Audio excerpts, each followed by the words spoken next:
আসসালামু আলাইকুম ভিউয়ার্স, আপনারা সবাই কেমন আছেন? আজকে চলে এসেছি একটু অন্যরকম একটা রেসিপি নিয়ে।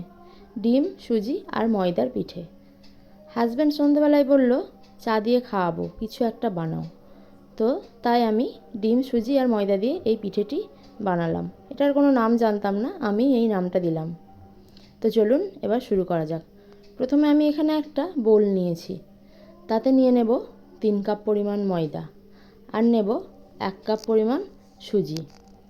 তারপর দেব পরিমাণ মতো লবণ আর হাফ চামচের একটু কম খাবার সোডা আর হাফ চামচের একটু কম বেকিং পাউডার।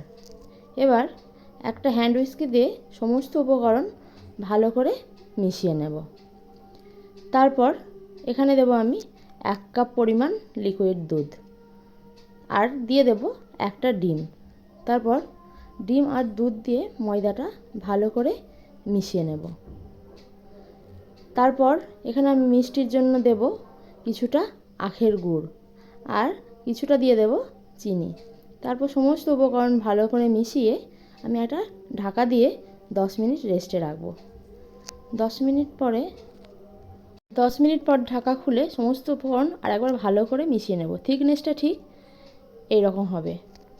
আর একটু অল্প পরিমাণ জল দিয়ে নেব যাতে আর একটু স্মুথ হয়ে যায়। এবার একটা কড়াইয়ে কিছুটা সাদা তেল ছিল, তার উপরেই আমি আরেকটু সাদা তেল দিয়ে নেব। এবার একটা চামচ নিয়ে 1 চামচ পরিমাণ করে মিশ্রণটা নেব আর তেলের উপরে দিয়ে দেব আর গ্যাসের ফ্লেমটা আস্তে দেব। এইভাবে দু পিঠ লাল লাল করে ভেজে নেব আস্তে আস্তে। তৈরি হয়ে গেল একটি সুস্বাদু পিঠে, ডিম, সুজি আর ময়দার পিঠে। এটি শুধু মুখে খেতেও খুবই সুন্দর লাগে আর চায়ের সাথেও খুবই ভালো লাগে।